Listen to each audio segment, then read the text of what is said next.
Bildiğiniz üzere madde bağımlılığı konusu son yıllarda ciddi manada ilimizin, bölgemizin, ülkemizin hatta dünyanın bir problemi haline gelmiştir.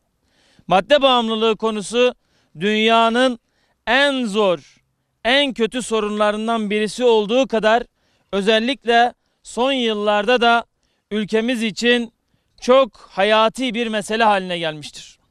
Türkiye'nin neresinde metruk yapılar, viranhaneler bulunuyorsa bunların süratle yıkılması, ortadan kaldırılması gerekiyor. Bu bir önleyici tedbirdir ve doğrudur. Yerel yönetimler kent estetiğini bozan, mal ve can güvenliğini tehdit eden, sosyal riskler yaratan, terk edilmiş yapılarla ilgili başta yıkım olmak üzere her türlü tedbiri alabilirler.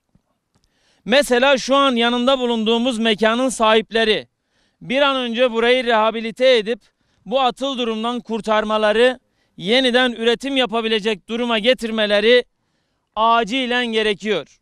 Ya da Bitlis Belediyesi'nin bununla ilgili tedbir almasını talep ediyoruz. Koca bina resmen madde bağımlılığına davetiye çıkarıyor. Katları parsellenmiş. Her katta kullanılan madde farklı. Resmen uyuşturucu üssü gibi kullanılmaktadır. Sadece arkadaşına takılıp bu mekana gelen ve daha önce hiç alakası olmayan gençler bir anda bu batağın içerisinde kendilerini bulmuşlar. Bu gençlere yazık değil mi? Kimse benim çocuğum kullanmıyor demesin. Hep birlikte el birliğiyle hareket etmez isek bu problem ilimizde gittikçe içinden çıkılamaz bir hale gelecektir. Düşünce Akademisi olarak bu problemin minimize edilmesi için bu işin dinamosu olduk. Gecemizi gündüzümüze kattık.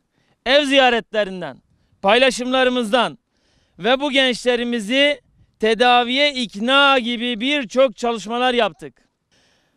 Bu zehri Bitlis'ten söküp atmak için herkesin topyekün seferber olması lazım. Geç olmadan harekete geçmeliyiz. Unutmayalım ki yarın çok geç kalmış olabiliriz. Evet. Allah razı olsun. Allah razı olsun. Sağ olun. Olacak mıyız içeride hocam? İçeride Hacı abi çekim yapacak. Güzel.